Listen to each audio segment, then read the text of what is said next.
Years ago, I had a teacher who used to say something that kind of stuck in my mind all the time. He used to say this to me and to his other students.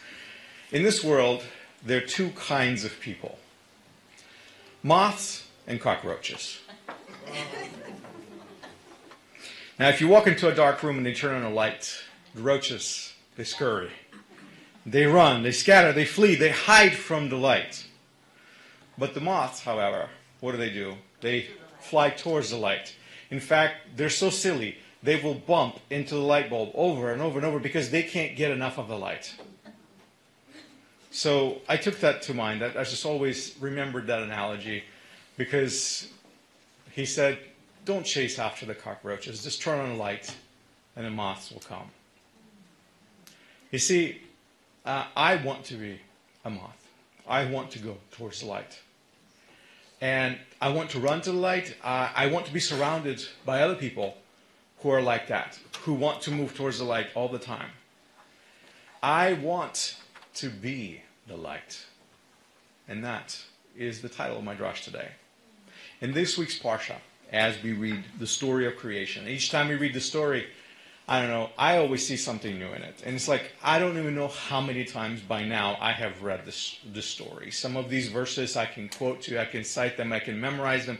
You do too, probably. As you heard these words read again, many of you, this is not the first time. Some of you can almost recite this by memory, but every time Hashem still shows us something new and something different. And I always pray and I say, Hashem, what is this I'm supposed to take from this ancient story this time? And this time my attention was drawn to the creation of the Meorot, the lights in the sky. That's what I focused on, the fourth day. Now, in Genesis chapter 1, verses 14 through 19 is where this fourth day is described. And we're told that Hashem set the lights in the sky.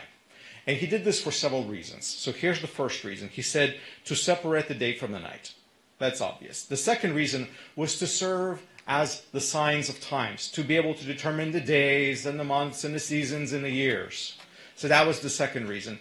And the third one, of course, was the most obvious one, to shine, to give light. That's really all we're told in those verses about the purpose of Hashem creating these lights in the sky, and so that they would do that for us. Now, as I read the creation story year after year, I realize that this story always puzzles people because there are always people who want to read this message in a very straightforward, sequential, step-by-step kind of way, almost as if this is a true account of really how it happened, like as if we're watching a movie. That's not really how the story is being told. They get confused because if they try to follow that sequence, they really get turned around. So God made light on the very first day. Remember that? Let there be light. And there was light. Now, when did he make the Meorot? When did he make the lights in the sky? On the fourth day. So the question is, where was that light coming from? If the lights in the sky weren't there until the fourth day, but God made light on the first day. And this is where people start reading Genesis and get stuck. They're puzzled. They can't figure this out. If this is supposed to be an orderly account of how the world was made, well, it's not very orderly all of a sudden. Famous Jewish rationalist, Rabbi Shlomo Yitzchaki, whom you may know as Rashi, he explains that Hashem said, let there be light. And the Meorot, the lights in the expanse, were already made on that moment when he said, let there be light. But then God set and arranged those lights in the sky just the way he wanted. And that was really the purpose of the fourth day. So that was a genius solution that seems to smooth out the contradiction for many people who are trying to read the story of creation and get stuck on this idea. Well, where was the light coming from? Right? So that was Rashi. But then as I think about it, I consider that maybe God himself was the source of light. Maybe it was all about him and not the Meorot, not these bodies that he set in the sky to give us light. Maybe the kind of light the Torah speaks about is not so much of an electromagnetic radiation that we can perceive with our eyes, because we're scientific people. That's how we explain light. Maybe Torah is not talking about that kind of light. I'm just wondering about that. What if mankind have always been inspired by the lights that they see in the sky? Always have. And in fact, I am not surprised, and would you be surprised, that the sun and the moon were venerated as gods by many people in many religions, and some still do. They bow before them, they pray before them, they make images of them. There's something special about those lights in the sky. Photons, heated, charged energy. I'm a scientific person. I want to think of it that way, from a physical perspective, right? That's light. But no, as a spiritual person, I have to realize there's also something we call spiritual light. And it's no less real. And somehow, I think the physical light and the spiritual light are tied together. And that's why people look at the skies and gaze at the stars and the moon and the sun and have a spiritual encounter with something that's actually quite physical, right?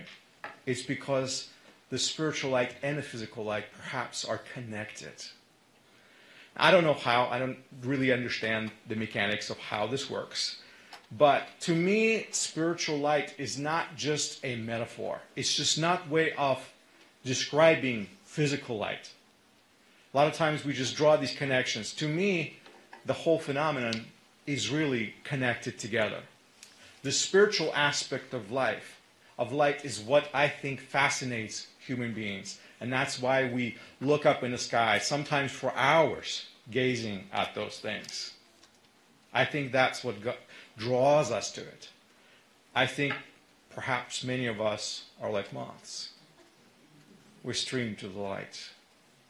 I want you to consider that Psalm 36, in the words of the psalmist, what he says, something very, very insightful. These are the words that he says.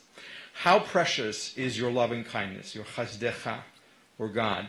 And the children of men take refuge in the shadow of your wings. They drink their fill of the abundance of your house, and you give them to drink of the river of your delights. And then, depending on the Bible that you read, whether it's a Hebrew Bible or English Bible, it's going to be verse 9 or 10 in Psalm 36. It says, Ki imcha mikor hayim, be'orcha nirei or. With you is the fountain of life. In your light, we see light. I'm sure these words may ring true to you. Maybe you have read the psalm just recently. In God's light, we see light. Think about it. You hear what it's saying? There's two lights here. The light that we perceive stems from the mirot, these heavenly bodies that God has set before us in the sky. But ultimately, it actually stems from God. He is called Mikor Chaim, which means the fountain or the spring of life. From Him, all things stream. All of it.